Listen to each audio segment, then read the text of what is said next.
오늘 말씀은 예수님께서 길을 가시다가 레위를 부르시는 장면입니다. 여러분들 우리가 말씀을 쭉 읽고 있지만 이 말씀이 그냥 한 사건 한 사건 그렇게 끝나는 것이 아니라 말씀이 계속 연결되고 이어진다는 것을 머릿속에 염두에 두시고 하나님의 말씀을 읽으셔야 됩니다. 오늘 말씀도 우리가 지난주에 봤던 중풍병자를 고치는 사건과 연결이 됩니다. 지난 시간에 여러분들 내용 기억나시죠? 예수님께서 우리에게 어떤 권세가 있다는 것을 보여주셨습니까? 죄를 사하는 권세, 그렇죠? 죄를 사하는 권세. 예수님은 이 땅에 오신 게 우리의 죄의 문제를 해결해 주시고 우리를 구원하시기 위해서 오셨다는 것을 보여주셨습니다.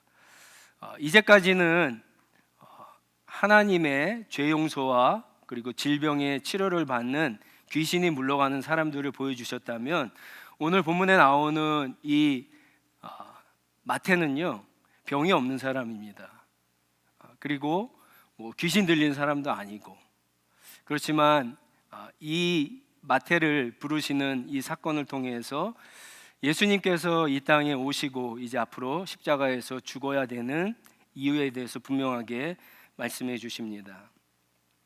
똑같이 지난 시간에 보았던 사건도 가버나움이라고 하는 동네에서 일어난 사건이고요, 오늘 사건도 역시 가버나움에서 일어난 사건입니다. 마태복음 9장과 누가복음 5장에도 동일한 본문이 있는데요, 마태복음 9장은 오늘 이 본문 말씀에 우리가 세관에 앉은 레위라고 그렇게 이야기하고 있는데, 이 레위를 마태복음은 마태라고 그렇게 이야기합니다. 그러니까 레위는 유대식 이름이고요, 마태는 로마식 이름이다, 이렇게 생각하시면 됩니다. 예수님께서 시몬에게 너를 게바라, 베드로라 부르겠다 이렇게 하신 것처럼 아마 이 레위에게 나중에 마태라고 하는 이름을 주셨던 것 같습니다. 자, 이 사람이 세관에 앉아 있습니다. 이 사람은 세금을 걷는, 오늘날로 얘기하면 CRA에서 일하는 그런 공무원이라고 할 수 있겠죠. 텍스 콜렉터입니다. 근데 그 당시에 이 텍스 콜렉터라고 하는 직업이요, 돈을 많이 버는 직업이지만 사회적으로는 별로 이렇게 인정을 받고 존경을 받는 직업은 아닙니다. 두 가지 이유 때문에 그렇습니다. 하나는 이 사람은 로마 정부를 위해서 텍스를 걷는 공무원이었습니다. 지금 이스라엘은 로마의 지배를 받고 있으니까 우리로 얘기하면 일제시대 때 일제에 충성을 하는 그런 배신자, 앞잡이 역할을 하고 있는 거고요. 또 한 가지는 오늘날처럼 여러분들 텍스 보고하셨겠지만 그 텍스를 보고할 때 오늘날이야 이렇게 속이기가 어렵지 않습니까? 정확하게 CRA에서 알아서 텍스 얼마 내라고 이렇게 이야기하기 때문에 우린 그렇게 내면 되는데, 이 당시에는 그런 게 아닙니다. 그래서 이 텍스 콜렉터들이 자기가 받고 싶은 대로 대충 받았어요. 그러니까 로마에 바치는 금액을 제하고 자기들도 살아야 되니까 이 텍스를 걷는데 이 부당하게 텍스를 갖다 많이 걷어서 자기의 배를 채우는 것이 이 직업입니다. 그러다 보니까 많은 사람들이 싫어하죠. 로마의 앞잡이, 유대의 배신자이고 또 이 칼만 안 들었지 도둑질과 똑같지 않습니까? 그러니까는 싫어했어요. 그래서 사실 이 텍스 콜렉터들은요, 그 유대교에서 죄인을 취급받던 사람들입니다. 그러니까 유대교에서 이렇게 출교를 당한 사람이니까 회당에도 못 들어갑니다.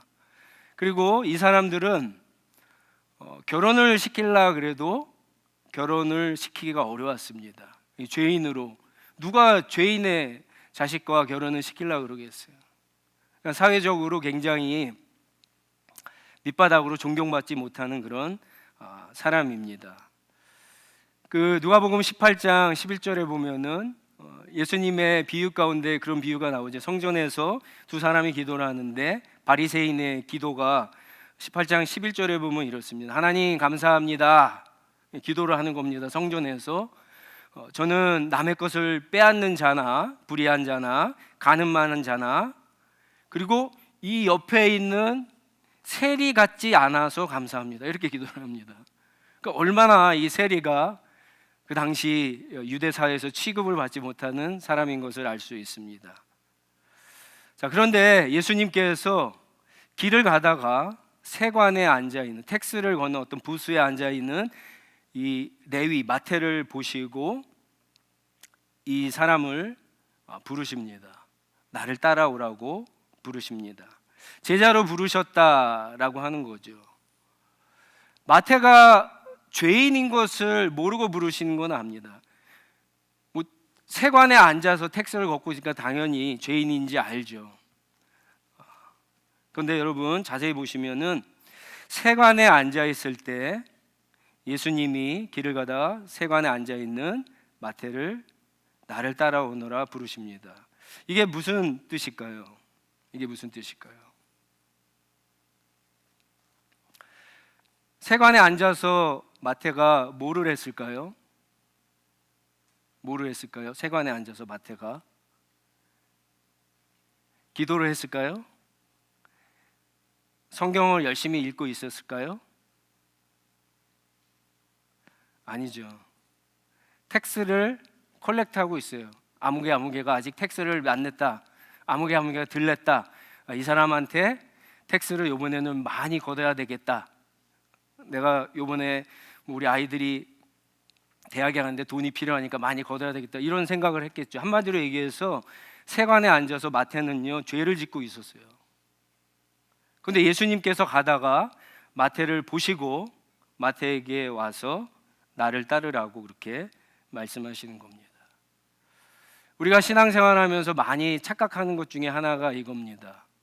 내가 성경을 많이 읽고 기도 열심히 하고 예배에 잘 참석하면은, 교회 봉사 많이 하면은 예수님을 만날 수 있다라고 생각을 하는데 여러분 그렇지 않습니다. 자신의 경험을 생각해 보시고 우리의 경험을 생각해 보시면 항상 우리는 죄인 되었을 때 주님께서 어느 날 우리 가운데 찾아와셔서 우리를 만나 주셨습니다. 어느 날 갑자기 마태가 예수님의 음성을 들은 것처럼 하나님의 말씀을 들었습니다. 복음을 들었습니다. 거기에 대해서 반응해서 저와 여러분들이 여기에 앉아 있는 겁니다. 더 놀라운 것은요, 이 마태가 예수님의 말씀을 들었을 때 오늘 본문에 보면은 즉시 일어나서 예수를 따라갔다라고 하는 사실입니다. 누가복음 5장에 보면은 베드로를 부르시는 장면이 나옵니다. 사실 마가는요 1장에서 베드로와 안드레와 야고보와 요한을 부르실 때 그들이 그물을 버리고 따라갔다 이렇게 짤막하게 설명하고 있지만 누가복음에는 베드로를 부르는 장면을 굉장히 길게 설명을 합니다. 어느 날 베드로가 그 동료들과 함께 밤새도록 고기를 잡았는데 하나도 못 잡았어요. 그 갈릴리 호숫가에서 그물을 깃고 있는데 예수님이 오셔서 고기 잡게 해주겠다, 배를 띄워 나가자 그래서 나갑니다. 예수님의 말씀대로 그물을 던져서 그물이 엄청나게 잡힙니다. 그때 여러분 이 베드로가 뭐라고 얘기합니까? 주님, 나는 죄인입니다. 나를 떠나소서. 그리고 처음에는 예수님께 사양을 합니다. 예수님을 따라가지 않습니다. 자, 그런데 마태는요 좀 다릅니다. 마태는 누구나 아는 죄인입니다. 나를 따라오라고 부르셨을 때 여러분 어떻게 반응해야 될까요? 만약에 저와 여러분 가운데 예수님이 오셔서 아무개가 나를 따라와 그런 음성이 들렸다면 여러분 기뻐서 주님을 쫓아가시겠습니까? 사실은 곰곰이 생각해 보면 우리는 베드로처럼 그렇게 반응할 겁니다. 주님, 저는 죄인입니다. 저는 주님을 따라갈 수 있는 자격이나 조건이 되지 않습니다. 이렇게 얘기하는 것이 당연한 거예요. 근데 마태는요 그런 얘기가 없어요. 마태는 그냥 따라갑니다. 어떻게 보면 좀 뻔뻔하지 않습니까? 이제까지 예수님의 제자는 사실은 아무 죄인도 없었어요. 비록 돈을 못 버는 비천한 신분의 어부들이었지만 그 사람들이 사회적으로 죄인은 아니었어요.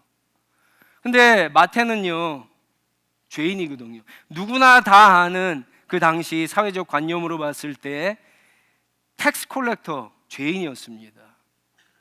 죄인을 모든 사람들이 지금 쫓아가기를, 더 가까이서 쫓아가기를 원하는 예수님께서 부르실 때 뻔뻔하게 거절도 안 하고 따라가겠다라고 즉시 따라가고 있는 겁니다. 왜 그랬을까요? 여러분, 나를 따라오라 오너라라고 하는 이 말씀에 사실은 깊은 의미가 있습니다. 지난 시간에도 그런 이야기를 했지만 오늘 말씀을 통해서 또 한 가지를 나누고 싶은 것이 뭐냐, 베드로가 예수님의 기적을 봤을 때, 누가복음 5장에서 예수님의 기적을 봤을 때 배 가득 찬 고기를 보면서 만약에 베드로가 그 기적만 봤다면, 그 고기만 봤다면 베드로의 반응은 주님, 나는 죄인입니다, 나를 떠나소서가 아니라 주님, 듣던 대로 대단한 능력이 있으시네요, 저랑 동업하시죠, 이렇게 얘기해야 돼요. 그렇죠? 예수님이랑 같이 고기 잡으면 맨날 만선일 거 아니에요. 그렇죠? 근데 베드로는 그렇지 않았어요. 베드로는 예수님이 기적을 보여주시고 자기 지금 배 옆에 가득 찬 고기를 보면서 그 고기를 잡게 하신, 기적을 일으키신 예수님이 누구이시고 그 앞에 지금 그 놀라운 기적을 경험하고 있는 자기가 죄인인 것을 알았어요. 어쩌면 그 고기를 보면서 자신의 인생을 파노라처럼 다 봤을 수도 있어요. 그리고 어쩌면 베드로는 그런 생각을 했을 겁니다. 이분을 쫓아가야 내 죄 문제와 구원의 문제가 해결될 수 있겠구나 라고 하는 거예요. 마태도 사실은 똑같은 경험을 합니다. 나를 따라오너라. 여러분 보세요. 세간에 마태가 이렇게 앉아 있습니다. 그 가버나움의 다운타운이에요. 왜냐하면 이 가버나움이라고 하는 도시가 갈릴리에서 가장 큰 도시인데 바로 좀만 더 가면은 지중해가 있어요. 그래서 많은 상인들이 유럽이랑 배를 타가면서 오고요. 그리고 로마에 있는 사람들이 육로를 통해서 이 가버나움을 통해서 이집트로 가고, 또 이집트에 있는 사람들이 유럽으로 가기도 했습니다. 그래서 이 사람들은 그 가버나움과 갈릴리에 있는 사람들의 텍스만 받는 것이 아니라 많은 사람들의 통행세도 받으면서 로마에 바치는 사람들이었어요. 자, 근데 이 다운타운의 가장 큰 길에 앉아 있는데 예수님께서 이렇게 가시다가 마태를 보시고 나를 따라오너라 이렇게 하고 가셨을까요? 마태가 그렇게 하고 가셨을까요? 그렇지 않죠. 그 팔레스타인에 가보신 분들은 알지만 아침부터 태양이 일찍 뜹니다. 저녁에 일찍 지긴 하지만 뜨거운 태양 그 볕 아래 당연히 그림자가 있죠. 마태가 열심히 일하는데 여러분 갑자기 앞에 그림자가 딱 섰어요. 근데 나를 따라오너라 그러는 거예요. 이상하죠? 세금을 내러온 사람인 줄 알았는데 세금 내려왔습니다 이렇게 얘기를 해야 되는데 나를 따라오너라 그러니까는 마태가 쳐다봤을까요? 안 쳐다봤을까요? 쳐다봤죠. 예수님의 얼굴을 봤을 거예요. 예수님의 눈빛을 봤을 겁니다. 예수님의 눈빛, 예수님의 얼굴을 봤다는 것은, 여러분, 예수님의 눈빛은 우리의 마음과 우리의 영혼과 우리의 삶을 완전 꿰뚫어 보시는 분이세요. 예수님께서 마태를 보셨을 때 마태는요, 예수님이 나를 따르라고 하는 의미를 베드로처럼 똑같이 깨달았을 겁니다. 자신이 죄인이고 그리고 내 앞에 있는 이 분이 누구인지 깨달았을 거예요. 마가는 그것을 하나님의 아들 그리스도라고 이야기하는 거예요. 그리고 이분을 따라가야만 내가 가지고 있는 죄의 문제, 구원의 문제, 이게 해결될 수 있겠구나. 그게 순간적으로 깨달아지는 거예요. 그래서 즉시 일어나서 따라간 겁니다. 마태가 따라갔다는 것은요, 여러분 대단한 의미가 있습니다. 이제까지 예수님의 제자들은 다 어부였어요. 그래서 성경은 그들이 예수님이 나를 따라오너라 했을 때 그들은 그물과 배를 버리고 따랐습니다. 가족을 버리고 따랐어요. 근데 사실은 그들은 그 자영업자이기 때문에, 비즈니스를 하는 사람이기 때문에 예수를 이렇게 따라가다가 예수님이 자기의 기대를 충족하지 못하면 언제든지 다시 집으로 돌아가면 뭐가 있어요? 배와 그물이 있어요. 그렇기 때문에 다시 옛날처럼 어부 생활하면 되는 거예요. 근데 마태는 다릅니다. 마태는 공무원이에요. 텍스 콜렉터예요. 그 잡을 버리고 예수님을 따라갔다라고 하는 거예요. 돌아갈 곳이 없어요. 예수님이 따라오라 그랬을 때 그렇게 하실 수 있겠어요? 만약에 직장을 버리고 따라가려면 직장을 버리고 따라갈 수 있어요? 이거 굉장한 결정입니다. 굉장한 결정이에요, 마태는. 지금 마태가 그런 얘기를 지금 하고 있는 겁니다. 시편 36편 1절 2절에 보면 이런 말씀이 있습니다. 악인의 마음 깊은 곳에는 반역의 충동만 있고 그의 눈에는 하나님을 두려워하는 기색이 조금도 없습니다. 그의 눈빛은 지나치게 의기양양하고 제 잘못을 찾아내 버릴 생각이 전혀 없습니다. 이게 죄인의 마음과 눈빛이에요. 이게 마태의 마음과 눈빛입니다. 이게 저와 여러분의 마음과 눈빛입니다. 그러나 예수님의 얼굴을 쳐다봤을 때, 예수님의 눈빛과 마주쳤을 때 여러분, 마태는 달라졌던 겁니다. 그래서 일어나서 다 팽개치고 예수님을 따라갈 수 있었던 거예요. 뿐만 아닙니다. 더 놀라운 것은 이 마태는 예수님을 집으로 초대하죠. 오늘 말씀에 보면 초대해서 예수님에게 맛있는 음식을 대접할 뿐만 아니라 자기 집에 예수님을 초청하니까 가족들도 있지만 자기의 동료들, 세리들을 다 부릅니다. 그리고 자기가 만났던 예수님, 그러니까 자기 인생에서 가장 귀한 분을 만났죠. 보석과 같은 분을 만난 거예요. 자기 가족과 친구들도 예수님을 만날 수 있도록 인도해 주십니다. 이게 마태가 예수님을 따라가는데 두 번째 보인 반응입니다.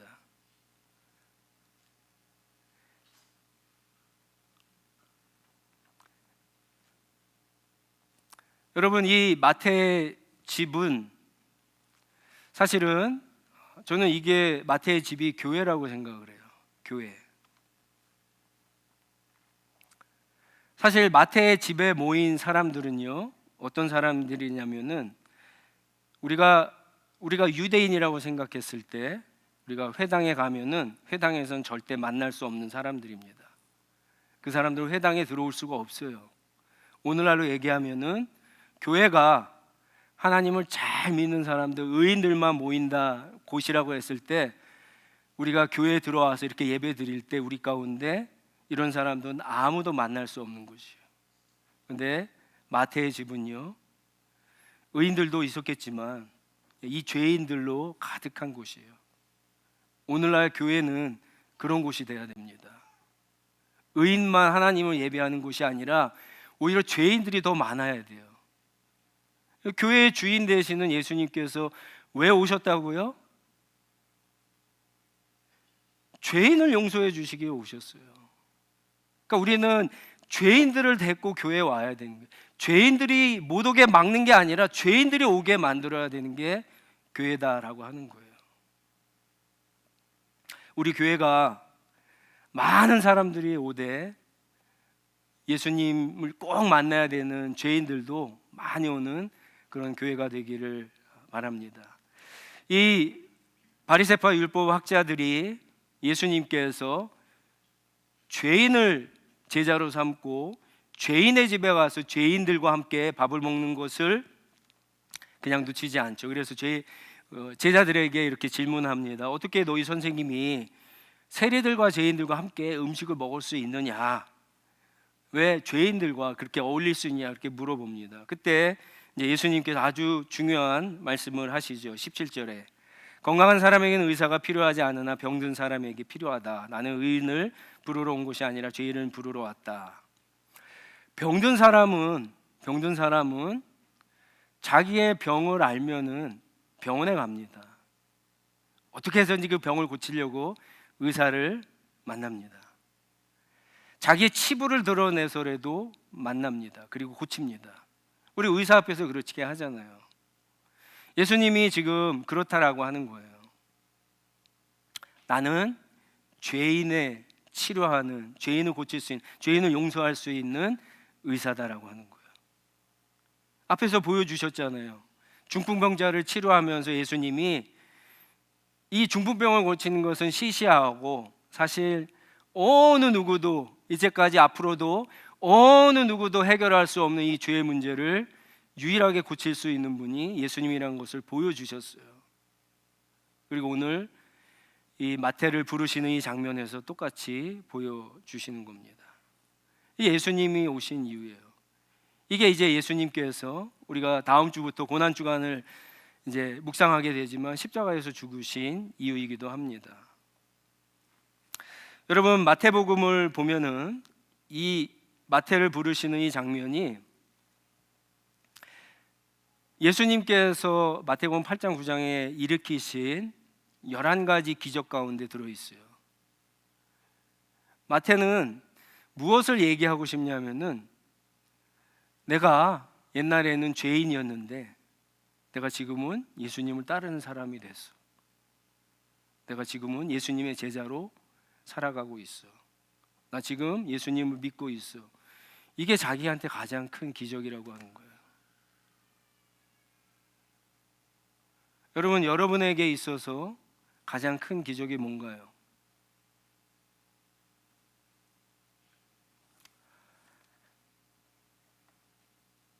우리가 중보기도 하는 분들이 많이 계십니다. 그런 분들 가운데 정말 여러 가지 질병으로 고통받는 분들이 많습니다. 그런 분들이 치유되는 것도 기적이죠. 그리고 또 어떤 사람들은요, 경제적으로 너무 어렵습니다. 그런 것들이 해결되는 것도 정말 기적이에요.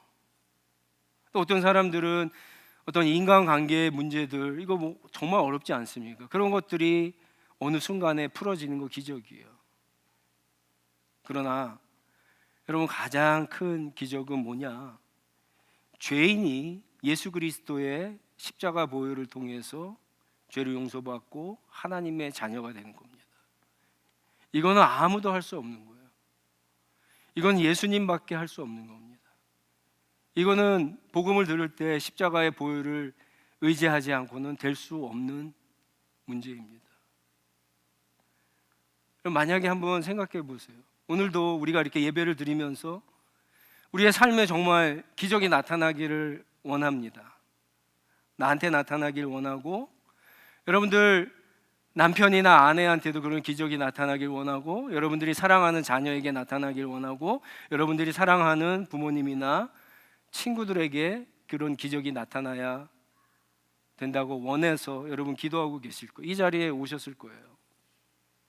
근데 만약에 딱 한 가지만 정말 긴급하고 정말 주님께서 내 기도를 들어주셔서 한 가지 기적만 들어주신다고 한다면 여러분 무슨 기적을 바라시겠어요? 무슨 기적을 원하시겠어요? 왜 우리가 기도하고 왜 우리가 많은 사람들에게 가서 예수를 믿자고 교회 가자고 그렇게 하는데 왜 아무 일도 일어나지 않을까요?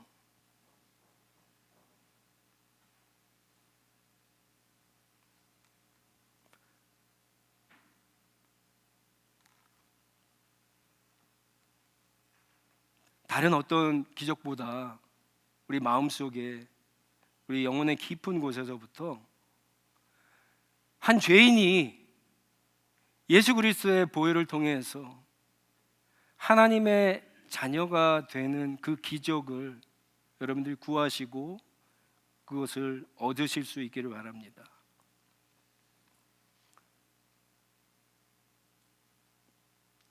정말 우리가 부활을 믿고 죽음 이후에 삶이 있다라고 믿으면 여러분 거기에 가치가 맞는 거 아닙니까? 정말 구원받은 사람들은요, 자기 혼자 하나님의 나라 가려고 하지 않습니다. 진짜 놀라운 것 중에 하나는요, 지금 이 마태는요, 그 당시에 많은 친구들, 동료도 유대인들이죠. 유대인들에게 죄인으로 취급받던 사람입니다. 그런데 이 마태가 나중에 어떻게 합니까? 자기를 욕하고 비난하고 모욕하고 돌을 던졌던 그런 유대인들을 위해서 지금 본문에는 자기 친구들을 인도했는데 이제는 그 범위가 넓어져서 그 유대인들을 향해서 복음을 씁니다. 그게 마태복음이에요. 그게 마태복음입니다. 이 마태복음은 유대인들을 위해서 쓴 복음이에요. 정말 구원받은 사람들은요, 자기 혼자만 열심히 신앙생활을 해갖고 자기 혼자만 하나님의 나라에 가려고 하지 않습니다.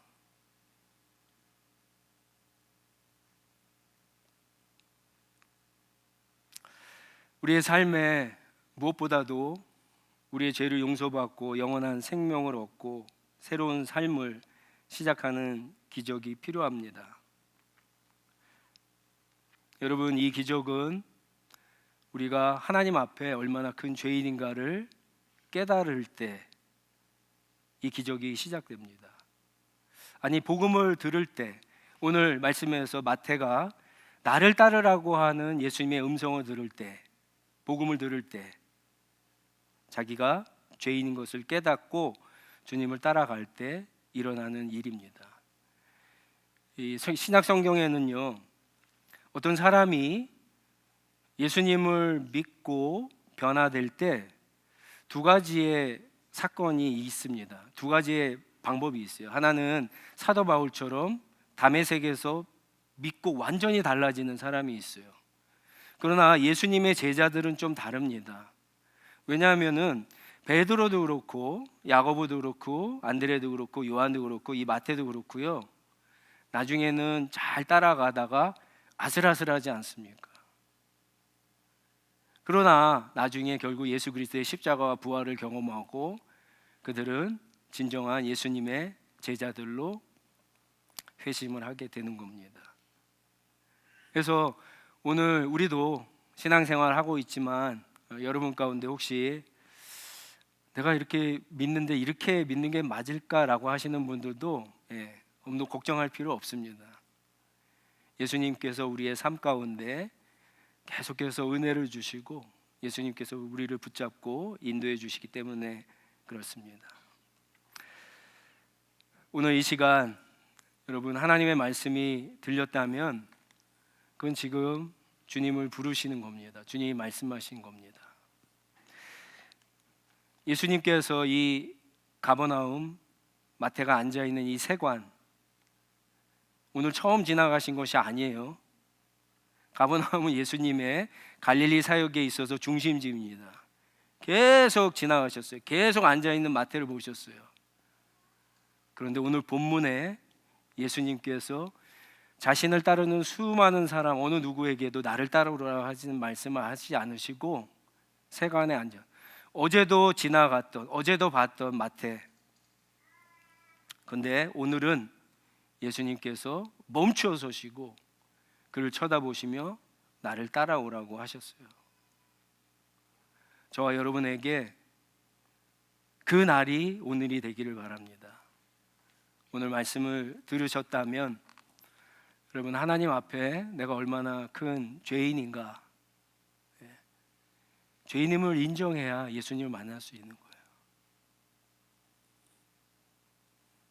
우리 한번 자리에서 일어나셔서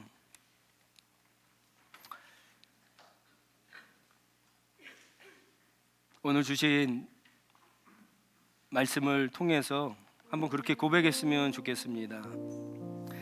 주님, 저는 죄인입니다. 저를 불쌍히 여기시고 구원해 주세요. 그렇게 기도했으면 좋겠습니다. 어쩜 마태는요 자기가 죄인이 아니라고 생각했을 수도 있어요. 비록 세리로 일하지만 다른 세리들처럼 부당하게 세금을 걷지 않고 그래도 나름 정직하게 세금을 이렇게 거두고 있다라고 생각할 수도 있어요. 자기 죄인이 아니라고 생각할 수도 있습니다. 어쩌면 우리 가운데 그런 분들이 있을 수 있어요. 근데 여러분, 만왕의 주인이신 하나님 앞에 죄인이 아닌 사람이 어디 있습니까? 하나님 앞에 우리는 다 죄인입니다. 다시 한번 주님 앞에, 주님, 제가 죄인입니다. 주님, 오늘 나를 그냥 지나치지 마시고 내 삶 가운데 멈춰서서 나에게 말씀하시고 제가 음성을 듣고 주님만 아니면 안 된다는 마음으로 주님을 따라가게 해달라고, 나의 죄의 문제, 구원의 문제를 해결해 달라고 우리 한번 같이 기도하고요. 또 우리 주위에 있는 많은 사람들을 그렇게 주님께로 인도하는 그런 삶을 살겠다라고 다짐하면서 한번 기도했으면 좋겠습니다. 기도하겠습니다.